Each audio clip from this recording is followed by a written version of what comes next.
चलो बच्चों, तो आज हम लोग हिंदी में फर्स्ट पोयम उसके क्वेश्चन आंसर समझे ना। हिंदी में हमारी पहली पोयम एक्सप्लेनेशन हमने समझा था, याद है ना पोयम? साधो देखो जग बौराना।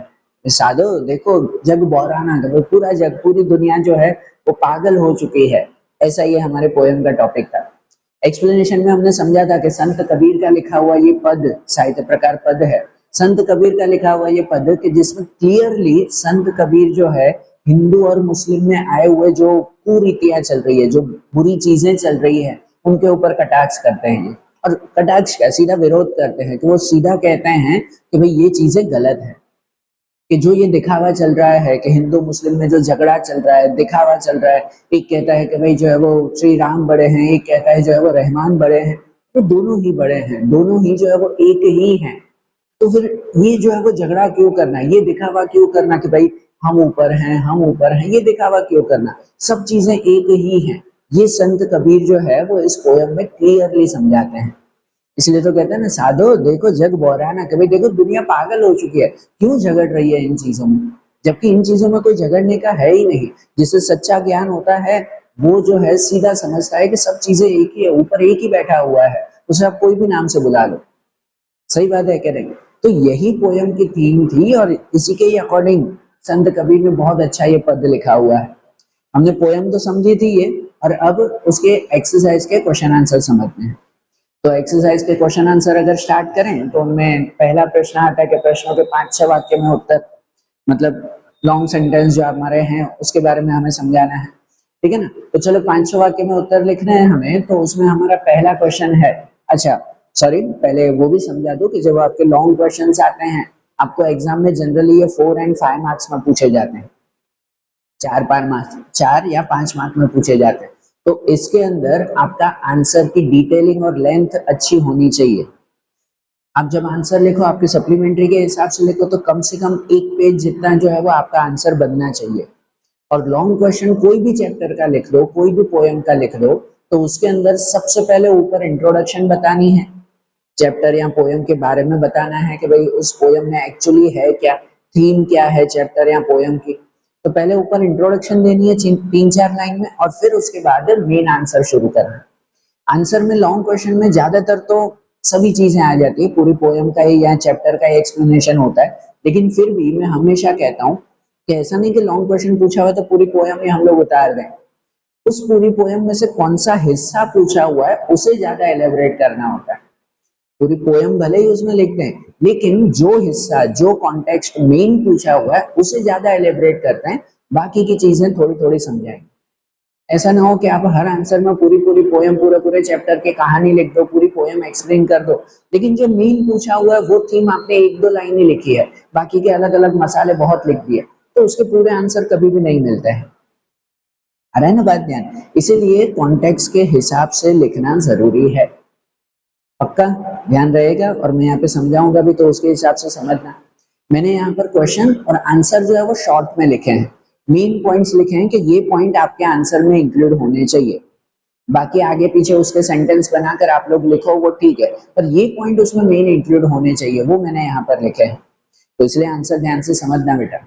जैसे पहला क्वेश्चन है अब हमारा कि हिंदू व मुस्लिम धर्म की क्या स्थिति है, इस पद के आधार पर समझाइए। ये पद के हिसाब से हिंदू मुस्लिम में क्या स्थिति, क्या कंडीशन है, वो हमें समझाना है। तो सबसे पहले तो इंट्रोडक्शन लिखेंगे। तो इंट्रोडक्शन मैंने यहाँ पर लिखा हुआ है, कोई भी लॉन्ग क्वेश्चन, जैसे इसमें हमारे 3-4 लॉन्ग क्वेश्चन है, तो उन सब में इंट्रोडक्शन ये सेम ही लिखना, बाकी का आंसर भले आप बनाकर लिखो, इंट्रोडक्शन यही लिखना है इसमें हर आंसर के लिए। तो जैसे मैंने इंट्रोडक्शन लिखी है कि संत कबीर ने साधो देखो जग बौराना, इस पद के आधार पर हिंदू और मुस्लिम धर्म में चल रही कुरीतियों पर कटाक्ष और खुलकर विरोध किया है। कि हिंदू मुस्लिम धर्म में जो कुरीतियां, कुरीतियां मतलब जो खराब चीजें चल रही हैं, जो अंधविश्वास चल रहा है, जो लड़ाइयां चल रही हैं, उनके ऊपर कबीर जी ने कटाक्ष किया है, मतलब एक तरह से टोन मारी है कि ये सब गलत है, और खुलकर विरोध किया है, उसका अपोज किया है कि ये सब चीजें बंद हो जानी चाहिए। एंड ईश्वर अल्लाह एक ही है, यह संदेश वह सबको देना चाहते। कबीर जी सबको समझाना चाहते हैं कि ईश्वर अल्लाह सब एक ही हैं, कोई भेदभाव है ही नहीं, तो फिर ये झगड़ा करना क्यों, ये दिखावा करना क्यों, जबकि कोई भेदभाव है ही नहीं किसी में। आ रहा है ना ध्यान? तो कोई भी इस चैप्टर का आंसर हो तो उसमें ये इंट्रोडक्शन लिखना, फिर आगे का हम लोग पॉइंट लिखेंगे इसमें, बरोबर। एक पैराग्राफ पहले एरो करके लिखना और फिर एरो करके आगे का पॉइंट। मैंने यहाँ पर ये पॉइंट्स लिखे हैं कि इसके बेस पर आपको दो दो तीन सेंटेंस बना के लिखने हैं, ठीक है ना। मैंने शॉर्ट में पॉइंट्स लिखे हैं, इसके बेस पर आपके दो तीन सेंटेंस होने चाहिए, तो आपका आंसर कंप्लीट होता है। आप कोई भी बुक में से पढ़ो, भले डाइजेस्ट में से पढ़ो, मेरी रेफरेंस बुक में से पढ़ो, कि किसी में से भी पढ़ो आप लोग, पर ये पॉइंट उसके अंदर इंक्लूड होना चाहिए आपका, ठीक है। तो चलो फिर से कि हिंदू व मुस्लिम धर्म की क्या स्थिति है, इस पद के आधार पर समझाना है कि हिंदू मुस्लिम धर्म में क्या स्थिति है। तो इंट्रोडक्शन लिखेंगे और बताएंगे, पहला, कबीर जी की दोनों धर्मों से अप्रसन्नता, कि कबीर जी दोनों धर्म, हिंदू और मुस्लिम दोनों के लोगों से नाराज हैं, अप्रसन्न हैं, वो खुश नहीं है। कबीर जी कहते हैं कि भाई दोनों धर्मों में जिस तरह से दिखावा चल रहा है, वो दिखावा उन्हें बिल्कुल भी पसंद नहीं है। इसी वजह से दोनों धर्म और उनके कामों से वो बहुत नाराज हैं। दोनों धर्मों में राम रहमान के नाम पर झगड़ा, कि दोनों धर्म के लोग जो है वो, हिंदू वाले जो है वो श्री राम के नाम पर, तो मुस्लिम जो है वो रहमान के नाम पर आपस में हमेशा झगड़ते रहते हैं। और झगड़ा यहाँ तक बढ़ जाता है कि दोनों जो है वो मारने काटने पर भी आ जाते हैं। तो ये कैसी बात कि हमें कोई भी जो है वो ईश्वर या अल्लाह कभी किसी को मारने काटने के लिए नहीं सिखाता है। तो ये कौन सा जो है वो सीख हमारा धर्म दे रहा है, कौन सा धर्म हमें जो है वो ऐसी सीख दे रहा है कि ये सिर्फ लोग जो है वो अज्ञानता की वजह से, कि जो अज्ञानता है, नॉलेज नहीं होने, इग्नोरेंस है, उसकी वजह से लोग आपस में जो है वो झगड़ा करते रहते हैं, जबकि ये झगड़ा जो है वो कोई काम का नहीं है, ठीक है ना। कबीर जी सीधा ही कहते हैं कि वो दोनों धर्मों से खुश नहीं है, कि दोनों धर्म के लोग जो है वो राम रहमान के नाम पर आपस में झगड़ते रहते हैं, मारने काटने पर आ जाते हैं, जबकि कोई भी धर्म में एक दूसरे को मारना काटना सिखाया ही नहीं जाता है। तो ये कौन सा धर्म वो अपना रहे हैं। ये धर्म अपनाना, इस तरह से रीतियां करना, वो बिल्कुल गलत है। कि राम रहमान एक ही, यह सच्चाई न जानना, कि कबीर जी कहते हैं कि राम और रहमान एक ही है, ये सच्चाई लोग क्यों नहीं जानते, कि लोगों के आंखों पर न जाने कौन सा पर्दा पड़ा हुआ है, लोग न जाने कौन से अज्ञानता में डूबे हुए हैं, कि वो इस सच्चाई को जान ही नहीं पा रहे हैं। वो सिर्फ जो है वो ऊपर ऊपर से दिखावे पर जाते हैं, कि दोनों धर्म में कुछ टॉप पर बैठे हुए लोग, कुछ टोच पर बैठे हुए लोग जो हैं वो गलत चीजें लोगों में फैला रहे हैं, और उनकी वजह से लोगों के मन में अज्ञानता भर रही है, ज्ञान नहीं मिल रहा है, अज्ञानता बढ़ रही है, और उस अज्ञानता की वजह से जो है वो लोग आपस में झगड़ते हैं, जबकि उन्हें ज्ञान मिलना चाहिए, दोनों धर्म के लोगों को ज्ञान मिलना चाहिए कि राम और रहमान एक ही है। ये सच्चाई उन्हें समझनी चाहिए, कि जिससे सब झगड़े बंद हो जाएंगे और हर कोई जो है वो मिलकर रह पाएगा। और दोनों धर्मों में अज्ञानता है, कि दोनों धर्मों में ये जो अज्ञानता है, वो अज्ञानता जो है वो पूरी तरह से खत्म हो जानी चाहिए, कि संतों को, महात्मा को, पीरों को, फकीरों को, उन्हें जो है वो लोगों को यही समझाना चाहिए कि ऊपर वाला एक ही है। हमें जो है वो कोई भी खुद, भाई हमारा जो है वो राम या हमारे रहमान जो है वो ऊपर है, ये समझाना बिल्कुल गलत है। दोनों एक ही हैं और दोनों समान है। ये जब ज्ञान दोनों में मिल जाएगा और हर लोग समझेंगे, तो सब झगड़ा खत्म हो जाएगा और सब जो है वो मिलजुल कर रह पाएंगे। और यही कबीर जी की इच्छा है। हरी बात ध्यान। तो जब आपको कहे हिंदू मुस्लिम धर्म में क्या स्थिति है, तो ये स्थिति में मेन ये प्रॉब्लम्स बताना, कि भाई कबीर जी तो दोनों से खुश नहीं है, क्योंकि दोनों धर्म के लोग आपस में झगड़ते रहते हैं, और जो राम रहमान एक ही है, ये सच्चाई वह जानते ही नहीं, अज्ञानता से भरे हुए हैं, और इसकी वजह से दोनों में हमेशा कलेश रहता है। ये कलेश दूर हो जाएगा सिर्फ ज्ञान की वजह से। अरे बात ध्यान, जो मैंने हिंदी में बताया ना, वो बातें, पॉइंट्स जो है वो थोड़ा याद रखना, तो आपके आंसर में ये पॉइंट्स के साथ वो पॉइंट्स आप लोग बना कर लिखना, ठीक है। तो चलो नोट कर लो, इंट्रोडक्शन और ये पॉइंट्स नोट कर लो, तो फिर इसके साथ दूसरा क्वेश्चन समझे हम लोग। फिर जैसे सेकंड क्वेश्चन है हमारा, कि सेकंड क्वेश्चन में दिया हुआ दोनों धर्मों में से कौन दीवाना है, तर्कपूर्ण उत्तर दीजिए। कि दोनों धर्म, हिंदू मुस्लिम दोनों धर्म के लोगों में से कौन दीवाना माना जाता है, तो उसको तर्कपूर्ण मतलब लॉजिकली बताइए, रीजन के साथ बताइए कि दोनों में से कौन दीवाना है। तो अगर आंसर के हिसाब से देखें तो भाई दोनों धर्मों में से दोनों ही दीवाने हैं, दोनों ही धर्मों के लोग जो है वो दीवाने मानते हैं, ऐसा संत कबीर कह रहे हैं। क्यों भाई दोनों दीवाने हैं, तो उसे हमें लॉजिकल तर्कपूर्ण एक्सप्लेन करना है हमें।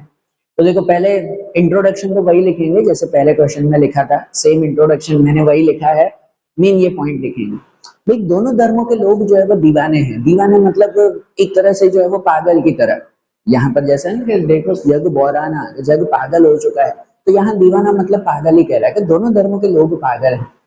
क्यों पागल हैं तो उसका रीजन बताना है। जैसे मेन ये रीजन बताएंगे, फिर आप भले पोएम के हिसाब से दूसरी चीजें भी एक्सप्लेन करके लिखनी हो तो ठीक है। मेन ये रीजन बताएंगे कि जैसे भाई मुस्लिम धर्म के लिए बताएंगे कि पीर औलिया का दूसरों को अनुयायी बनाना पर खुद खुदा का ज्ञान न होना।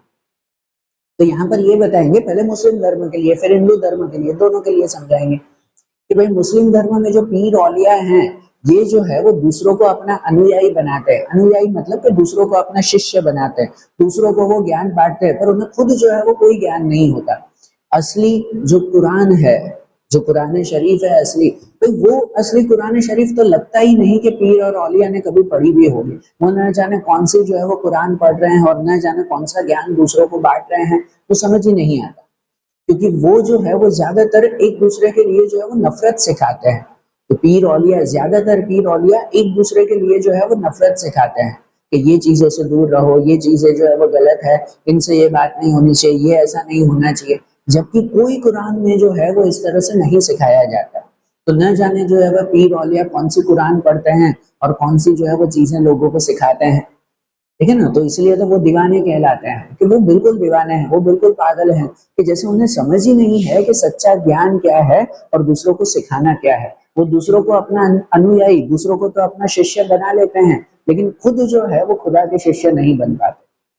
दूसरों को अनुयायी बनाना उनके लिए आसान है, पर खुद जो है वो खुदा के अनुयायी बनना, उनके धर्मों, उनके जो है वो कदमों पर चलना, ये उन्हें कभी नहीं सिखाना। ठीक है ना, तो इसलिए वो जो है वो दीवाने कहलाते हैं।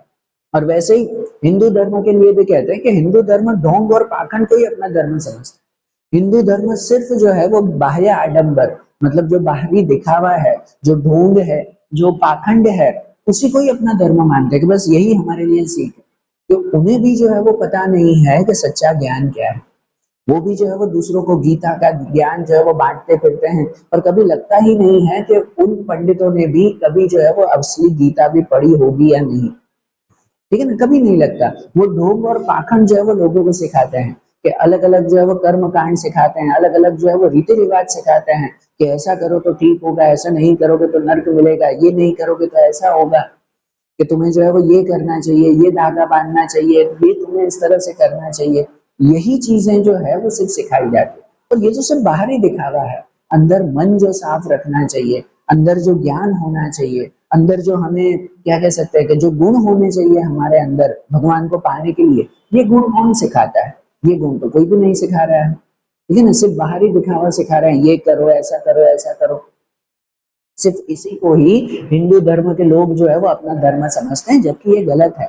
इसी वजह से कबीर जी इन्हें भी जो है वो दीवाना कह रहे हैं कि ये भी पागल है, कि इन्हें भी जो है वो समझ नहीं है कि सच्चा ज्ञान क्या है। वो बस अपने दिखावे में ही जो है वो पूरे लगे पड़े हैं।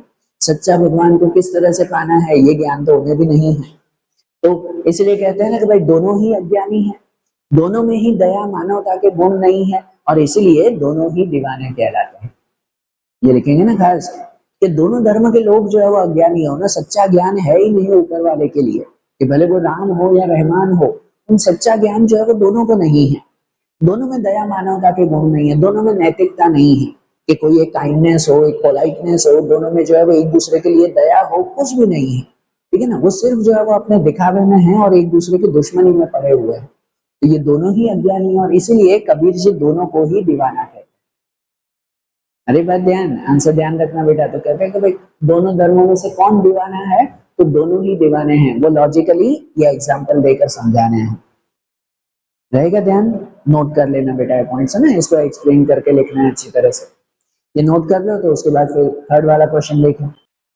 फिर जैसे थर्ड वाला हमारा क्वेश्चन है कि कबीर ने हिंदू इस्लाम धर्मों में व्यापक बाह्याडंबर का खुलकर विरोध किया है, समझाइए। तो इसमें तो पूरी पोयम ही लिखी होगी कि भाई कबीर ने हिंदू इस्लाम धर्मों में व्यापक, व्यापक मतलब उसके अंदर बसा हुआ, दोनों धर्मों में बसा हुआ बाह्याडंबर।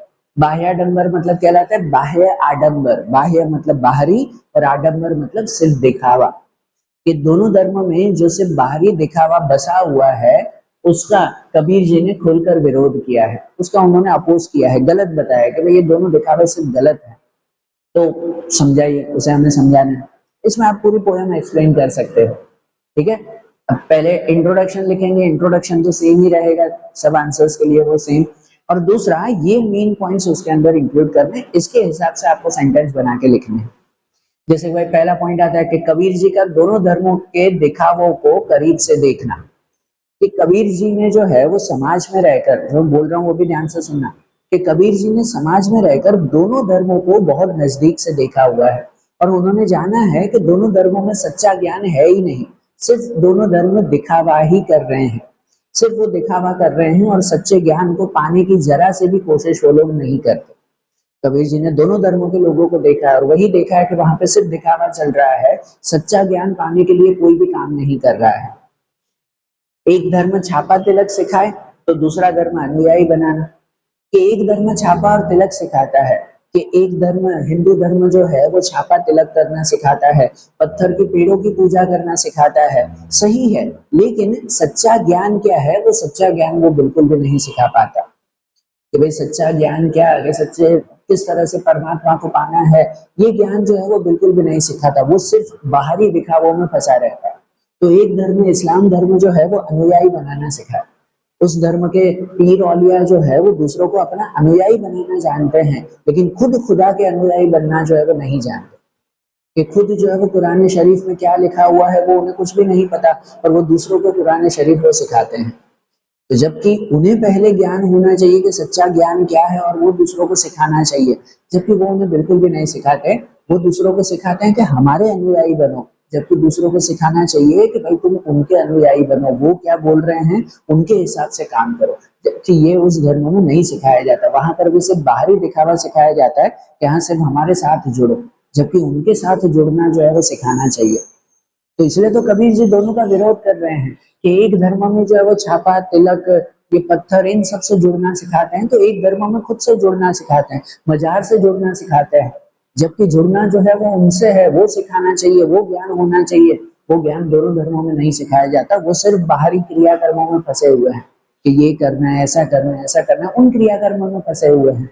सच्चा ज्ञान दोनों धर्मों में नहीं है, और दोनों धर्मों में सिर्फ अज्ञानता और दिखावा, कि दोनों धर्मों में अज्ञानता बसी हुई है, दोनों धर्मों में सिर्फ दिखावा है। सच्चा ज्ञान जो हमारी किताबों में लिखा है, जो भगवत गीता में लिखा है, जो कुरान शरीफ में लिखा हुआ है, वो सच्चा ज्ञान जो है वो दोनों धर्मों के लोग बिल्कुल भी नहीं जानते। न जाने उन्होंने कौन सी किताब पढ़ी हुई है और लोगों को क्या सिखाते हैं, जबकि सच्चा ज्ञान सिखाना वो दोनों के लिए बहुत दूर की बात है। और इसी वजह से कबीर जी कहते हैं कि उनमें सच्चे ज्ञान का बहुत अभाव है, और इसीलिए वो उनका खुलकर विरोध करते हैं।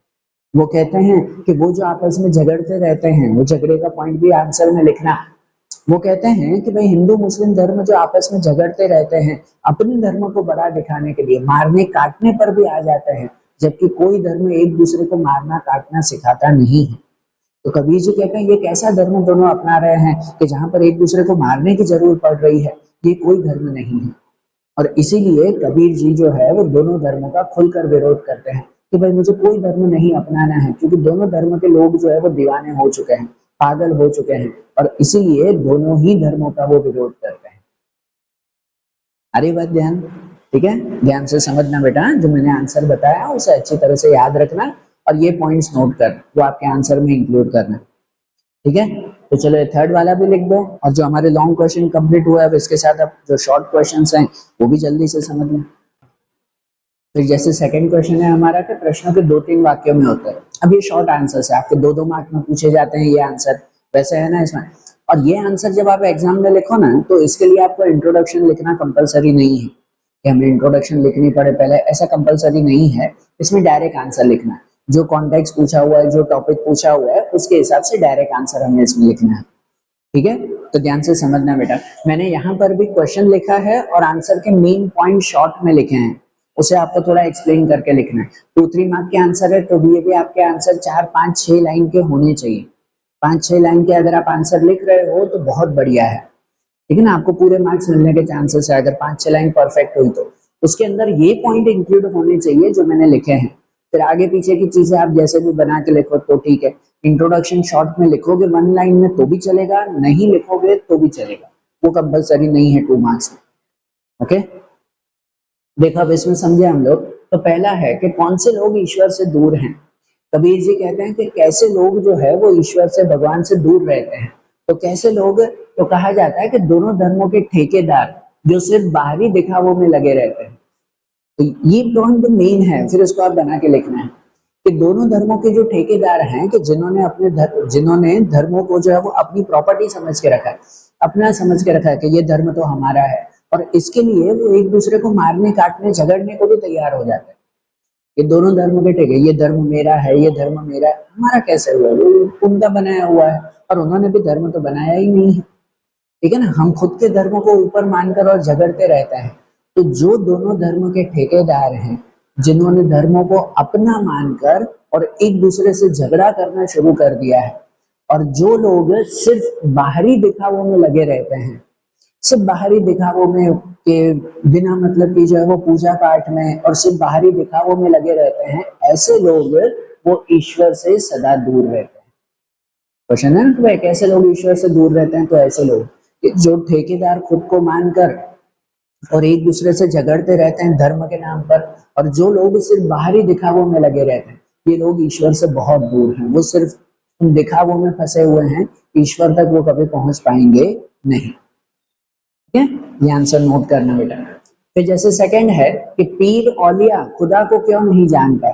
पीर औलिया भी जो है वो खुदा को क्यों नहीं जान पाए, इसमें भी वही बात लिखना कि बाहरी दिखावों को ही खुदा की प्राप्ति का मार्ग मानना। कि पीर औलिया जो है वो सिर्फ बाहरी दिखावों को ही वो खुदा की प्राप्ति का मार्ग मान बैठे हैं, कि सिर्फ बाहरी दिखावा करना, लोगों को खुद से जोड़ना, कि इसी को ही वो मान चुके हैं कि इसी से ही खुदा मिलेगा। जबकि ऐसा नहीं है कि खुदा इससे नहीं मिलता। खुदा जिन चीजों से मिलता है यह ज्ञान उन पीर औलिया को है ही नहीं। वो सिर्फ बाहरी दिखावों को ही खुदा प्राप्ति का मार्ग मानते हैं। वह अनुयायी बनाते और मजारों पर इकट्ठा करते। वह जो है वो दूसरों को अपना अनुयायी बनाना जानते हैं, मजारों पर इकट्ठा होना जानते हैं, पर सच में खुदा से कैसे जुड़ना है ये ज्ञान उनमें नहीं है। कि खुदा से जुड़ने का अज्ञान है उनमें। पीर औलिया लोगों को समझाते हैं कि हमसे जुड़ो, जबकि ये समझाना ही गलत है कि लोगों को समझाना है कि खुदा से जुड़ो, जबकि वो उन्हें खुद ही ज्ञान नहीं होता है कि उनसे कैसे जुड़ना है, तो वो लोगों को भी कैसे समझा पाएंगे। और इसी अज्ञान की वजह से पीर औलिया कभी खुदा को जान पाए नहीं। तो वो सिर्फ बाहरी दिखावों में लगे हुए हैं, वो उसमें लगे हुए हैं कि लोगों को खुद से कैसे जोड़ना है। तो इसी अज्ञान की वजह से ना वो खुद खुदा से जुड़ पाते हैं और ना लोगों को खुदा से जोड़ पाते हैं। ठीक है, ये आंसर लिखना बेटा बरोबर। और फिर जैसे थर्ड क्वेश्चन भी है वैसा ही कि बाह्याडंबर और मूर्ति पूजा के बारे में कबीर क्या कहते हैं। कि बाह्याडंबर मतलब जो बाहरी आडंबर, बाहरी दिखावा, और मूर्ति पूजा, इसके बारे में कबीर जी क्या कहते हैं। तो इसमें भी वही है कि भाई बाह्याडंबर करने वाले लोग वृक्ष, पत्थर आदि की पूजा को ही धर्म मानते हैं। कि जो बाह्याडंबर, जो बाहरी दिखावा करते हैं, वो लोग पेड़ों की पूजा, पत्थर की पूजा, मूर्ति की पूजा, इसी को ही अपना धर्म मानते हैं कि इसी से ही हमारा भगवान मिलेगा। जबकि ऐसा है ही नहीं। भगवान जिससे मिलेगा यह ज्ञान उनमें भी नहीं है। भैया ना, जो मूर्ति पूजा के बारे में कबीर जी क्या कहते हैं, तो कहते हैं कि ये सब जो है वो वेस्ट है, ये सब गलत है। तब तक गलत है कि जब तक हमें सच्चा ज्ञान नहीं है। तो ये सब चीजें सिर्फ करना वो गलत है। हाँ, आपको अगर सच्चा ज्ञान है फिर उसके साथ आप लोग जो है वो ये सब करो तो एक बार बात मानी भी जाती है। जबकि नहीं, ऐसा ज्ञान जो है वो लोगों में है ही नहीं। बरोबर ना। यहाँ पर सेकंड क्वेश्चन में भी वही था ना कि पीर औलिया जो है वो खुद से जुड़ना जानते हैं, जबकि ये नहीं है। अगर वो खुद खुदा से जुड़ना जानते और फिर लोगों को कहते कि पहले हमसे जुड़ो तो हम आपको खुदा से जुड़ाएंगे, तो वो एक बार ठीक है। लेकिन उन्हें खुद का ही ज्ञान नहीं है तो वो दूसरों को कैसे ज्ञान दे पाए। तो यहाँ पर भी वही कि जो धर्मों में बाह्य आडंबर करने वाले लोग हैं, सिर्फ सिर्फ बाहरी दिखावा करते हैं, वो लोगों को कहते हैं कि भाई पेड़ों की, पत्थरों की पूजा करो कि इनसे आपको भगवान मिलेंगे। जबकि गलत है। इसे उनसे जो है वो भगवान कभी नहीं मिलेंगे। उन पंडितों को, उन गुरुओं को खुद भी नहीं पता है कि भाई भगवान मिलते कैसे हैं, कि भगवान का सच्चा ज्ञान क्या है वो उन्हें खुद भी पता नहीं है। और इसी वजह से वो लोगों को सिर्फ बाहरी चीजों से जोड़ पाते हैं, खुद ईश्वर से वो जोड़ नहीं पाते हैं। तीर्थ व्रत में समय बर्बाद करते हैं। ऐसे लोग जो है वो मूर्ति पूजा में, वृक्ष पत्थर की पूजा करना, तीर्थ व्रत में सिर्फ अपना समय बर्बाद करते हैं। सब, जबकि सच्चा ज्ञान जो है वो उन्हें कभी मिल नहीं पाता है, सच्चे ज्ञान को न समझते। कि जो बाह्याडंबर में फंसे हुए लोग हैं वो सच्चा ज्ञान कभी भी नहीं समझ पाते कि सच में भगवान से कैसे जुड़ना है। जब वो समझ जाएंगे तो ये सब चीजें जो है वो खुद ब खुद छूट जाएंगी, फिर इन सब चीजों की जरूरत ही नहीं पड़ेगी। ये सब चीजें एक टूल है कि जिनके जरिए जो है वो हम खुदा से मिल सकते हैं, भगवान से मिल सकते हैं। और अगर वो ज्ञान नहीं है कैसे मिलना है, तो ये सब चीजें जो है वो व्यर्थ है। और अगर वो ज्ञान है कि उनसे कैसे मिलना है, तो इन सब चीजों की जरूरत ही नहीं है।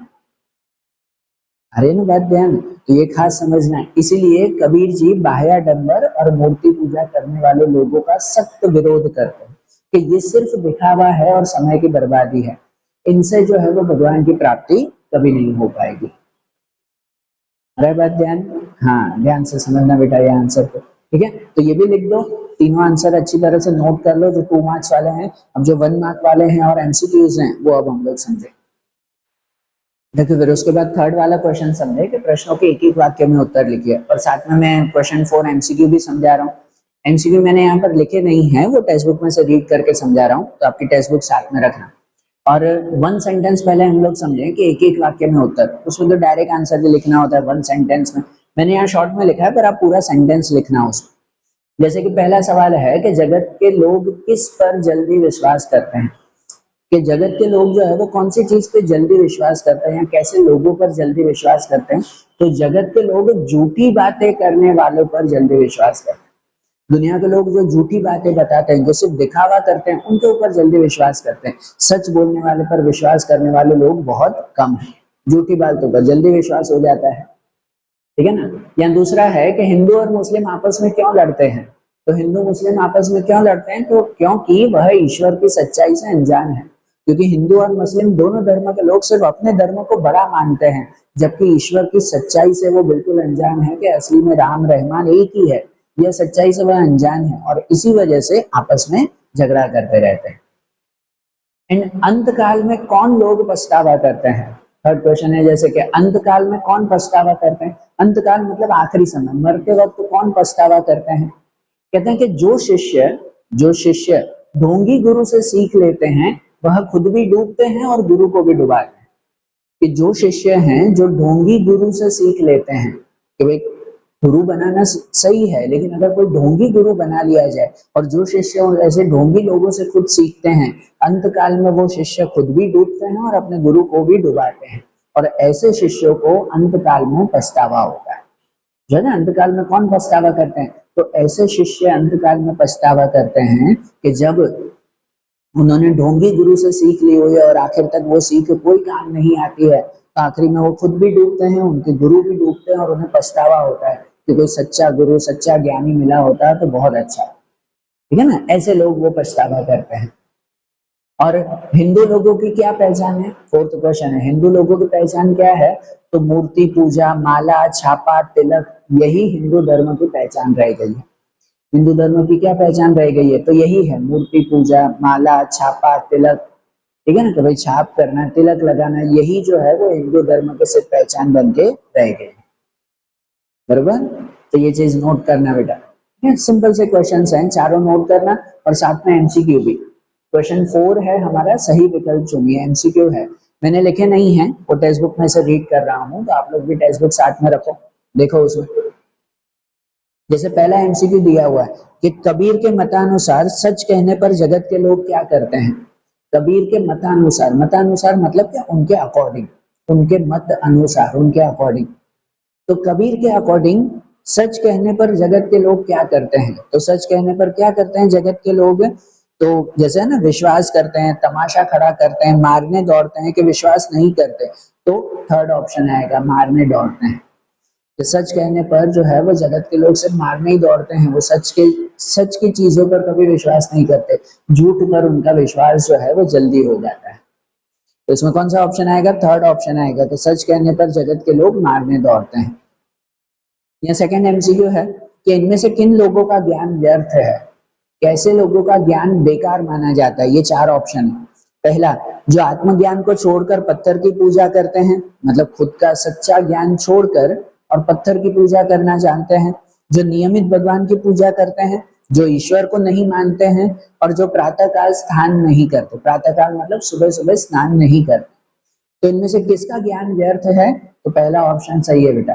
पहला ऑप्शन आएगा, जो आत्मज्ञान छोड़कर पत्थर की पूजा करते हैं, जो खुद को नहीं समझते, जो भगवान को नहीं समझते और पत्थरों की पूजा करते हैं, उनका ज्ञान व्यर्थ है। ठीक है ना, इस तरह का ज्ञान जो है वो बेकार हो जाता है, वेस्ट हो जाता है, समझना ध्यान से। और थर्ड एमसीक्यू है कि तुर्कों की क्या पहचान है। तुर्क सबसे पहले जहां से जो है वो धर्मों की शुरुआत हुई थी, तो उनकी क्या पहचान है। दया, धर्म, मेहर के नफरत। तो मेहर, मेहर करना, दूसरों पर जो है वो रहम करना, ये तुर्कों की पहचान है। ठीक है ना, दया भावना दिखाना दूसरों के लिए, ये जो है वो तुर्कों की सही पहचान है, मेहर। रहे बात ध्यान, थर्ड ऑप्शन नोट करना बेटा इसमें। तो समझ आया, क्वेश्चन आंसर एमसीक्यू अच्छी तरह से समझ में आए, कुछ हो प्रॉब्लम तो मुझे बताना बेटा, ठीक है। और आज जैसे हमने पहली पोएम के सब क्वेश्चन आंसर समझे, वैसे ही जो आगे के क्वेश्चन आंसर्स, आगे के पॉइंट्स होंगे वो हम लोग नेक्स्ट वीडियोस में समझेंगे। ओके, चलो, थैंक यू।